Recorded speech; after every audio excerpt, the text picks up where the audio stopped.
I'm here tonight with Dreyden Gordon. What you been up to? I seen you was making some noise. You've been on the Grand Ole Opry, and Howdy, Rich. I tell you what, it's good to be with you today on the show. I've been looking forward to it for some time. Thank you for having me back again. I think this is number third appearance, fourth appearance, something like that. So certainly no stranger to the Rich Myers show, and always glad to be a part of it. But just trying to keep them roads hot, trying to stay busy. Actually just got back off of a little run through some of the southern states and even out of the country into the Bahamas doing some shows and stuff. So like I said, just trying to keep them roads hot and trying to keep a little traction going and not let the tires get too cold. You know what I mean? Okay. What was your first music teacher like? Oh, goodness. I'm not really sure I remember much about music teachers. Now, I had a couple of teachers try to teach me guitar, and I'll tell you the truth, I didn't pick up on it too well. I took that old guitar home, and I put it back underneath the bed, and I pretty much forgot everything I knowed I'd learned on it for a couple of years. And then a couple of years later, I pulled the guitar out, and I picked it up, and I said, by golly, I'm going to learn how to play this dadgum thing. And about 3 months later, I was playing it on stage. Like I said, I think I was about 11 or 12 years old at the time. Wow. How can you describe your creative process? Oh, it's kind of like watching a lot of monkeys fight over one banana. There isn't really much of a creative process as far as something comes to me. The good Lord allows me to receive it, I suppose. If that's the best, that's probably the best term that I can say. If anything's good in that, it comes straight from God. But as far as really that, when we get into it, there's not a whole lot of a process. Sometimes when it comes to writing the songs, I'll think of a phrase or I'll think of a line or have somewhat of an idea of how I want a song to go. And usually the melody follows with it right there. But, and you just kind of work on it. You craft it. You take your time. You nurture it. You kind of feed it like a child. And you hope that when it's done, it represents you well, Okay. What message would you give your fans? Oh, man, I'm telling you what, never give up on those dreams. I'm still chasing a lot of dreams. I've been fortunate and blessed enough to be able to see a lot of those dreams come true. But, every day is a new beginning. Whether you have 1,000 yesterdays in your rear view mirror, it don't matter because you just got one tomorrow. You keep going. You keep pressing forward. Okay. We're going to play your track, Sunny Side of the Mountain.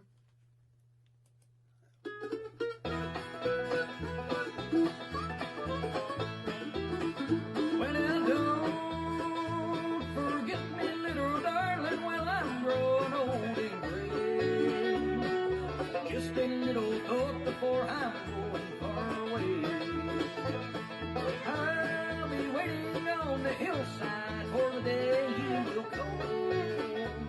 On the sunny side of the mountain where those rippling waters fall.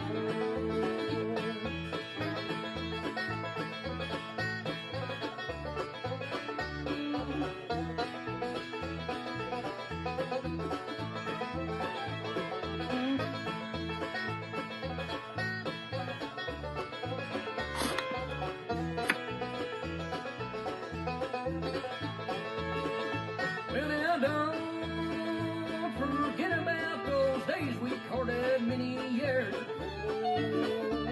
Don't forget all those promises you gave me and so I'll be waiting on the hillside for the day you should come. On the sunny side of the mountain where those rippling waters fall.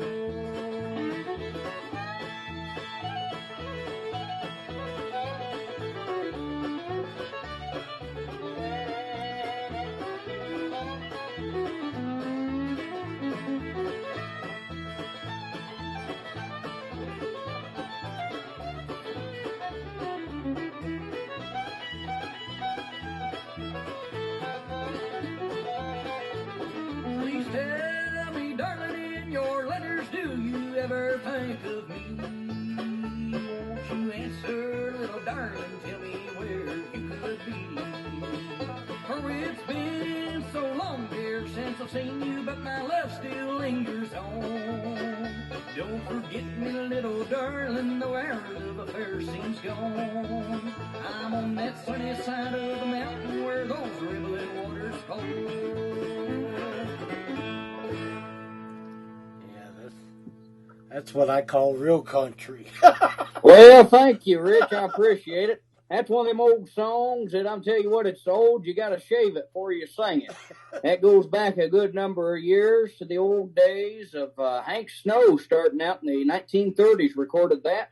Hawkshaw Hawkins had a country hit with it, and then it became a bluegrass standard, a good beloved bluegrass song made famous by Jimmy Martin a little later on.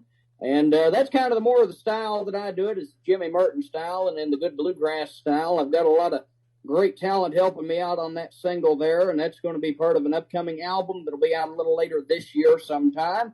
I'm so excited for everybody to be able to listen to the full album. We've already released a couple of the singles off of it, so it's just a project that I am so excited for and something that I've been working so hard on, and I think our friends and fans out there in the technology world that's watching and listening, I think they're going to be interested in it. Hopefully enjoy it just a little bit.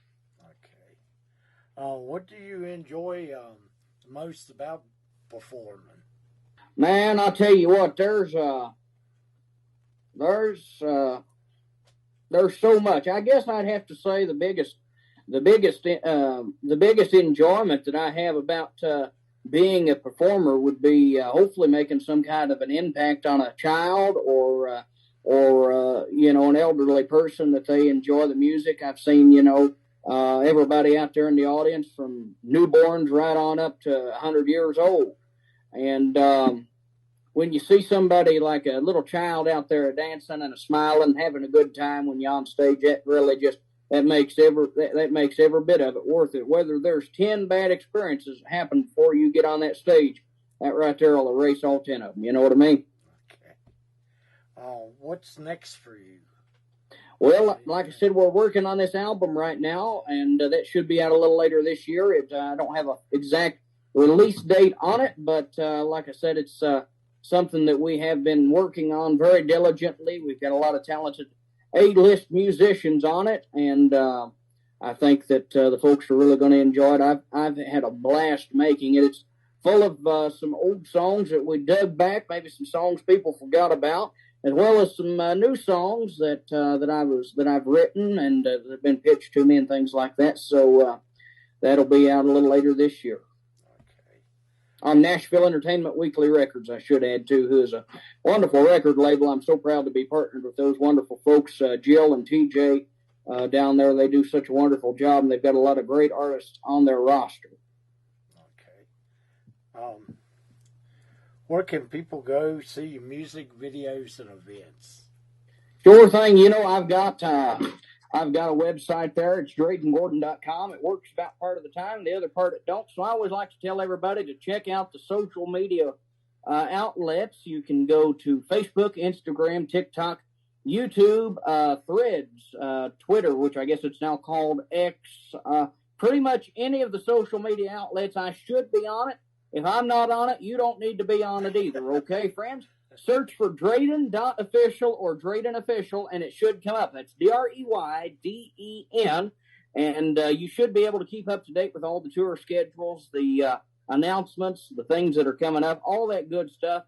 And if anybody'd like to listen to any of the music online, it should be on all of the streaming outlets on there, the Spotify's, the iTunes, the Apple Music, iHeartRadios, all that good stuff. You can find it on there, and just search in Dreyden Gordon. That should come up there. Okay. What do you like to do besides music? Well, I tell you what, I actually I do have a day job, believe it or not. I work for a couple of radio stations and a television station here in Eastern Kentucky, where I'm based out of. So I do some disc jockey work and some news anchor work. So that kind of takes up a lot of time. But I guess, as far as a hobby goes, I I enjoy photography. I enjoy taking pictures of nature and buildings and things like that. And that comes into play a lot when I'm out on the road too. Okay. Well, thanks for being on the show today. I really enjoyed having you. Thank you, Rich. It's always wonderful to talk with you. I enjoy it every time, and hopefully we can be able to do it again sometime real soon. You take care, and hope everybody out there in radio land or television land, wherever this is going out all across the internet and everything, that they're doing okay and that they've enjoyed this. And God bless y'all.